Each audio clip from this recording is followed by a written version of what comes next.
the football world may have already forgotten the existence of this man. People no longer remember how long it has been since that once proud name was last mentioned. José Mourinho and a new journey at Benfica. Yet, as in recent years, another setback has occurred, one that pushes the special one even further away from the biggest stages of football. His team has just been knocked out of the League Cup by underdogs Braga, losing yet another chance to lift a trophy. In the domestic league, Benfica have already fallen 10 points behind Porto in the standings. The season began with promise. But once it passed the halfway mark, the familiar image returned, a grumpy Mourinho, shouting angrily after every defeat of his players, pushing the atmosphere at Estadio da Luz to a suffocating extreme. That fierce personality, fearless, uncompromising, and obsessed with absolute discipline, once helped Mourinho win over his squad, deploy his troops, and conquer battle after battle. But as the merciless wheel of time keeps turning, a glorious era has gradually been left behind. And so, the special one is no longer so special.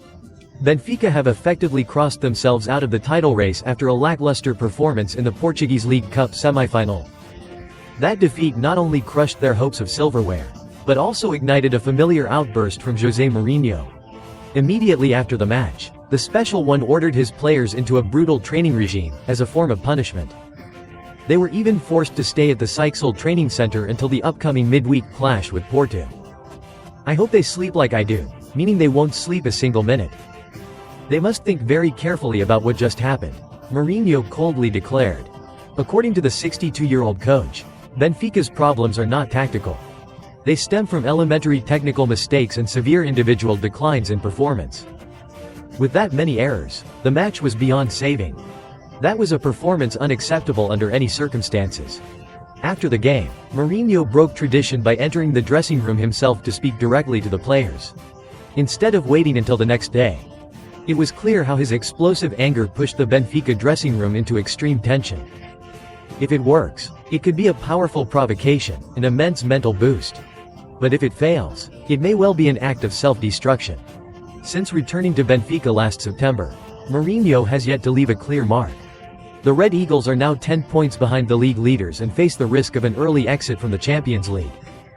The upcoming Portuguese Cup quarter-final against Porto may be the final chance for the special one to salvage the season, and to protect his own legacy.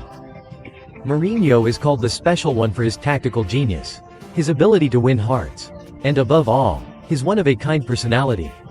He has always spoken bluntly, addressing every issue head-on.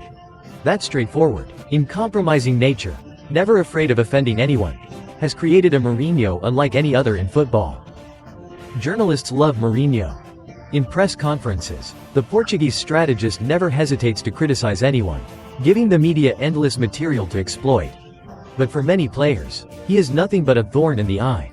Zlatan Ibrahimovic, Marco Materazzi, and Didier Drogba are among the few who are willing to die for the special one. Most others, however, have at some point become victims of his brutal, face-to-face criticism. That is why the rest of the story always has two sides. Either Mourinho will ignite the final fighting flame within Benfica, or he will become a lonely figure, standing alone in a dressing room filled with skeptical eyes. Modern football has changed dramatically. Players' egos are bigger than ever, and a manager's authority is no longer absolute as it was 2 decades ago. The methods that once helped Mourinho dominate Europe are no longer universal keys. Harsh discipline, grueling training sessions, and public attacks sometimes fail to motivate, only widening the gap instead. At Benfica, Mourinho now stands at a familiar crossroads, one harsher than ever before. If he beats Porto, if he turns the tide, the special one will be hailed as a man who defied fate.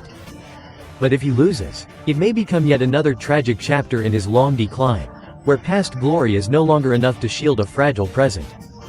People once believed Mourinho could conquer any dressing room. Now, he himself must find the answer to an old but painful question. Is there still room in the football world for a special one like him?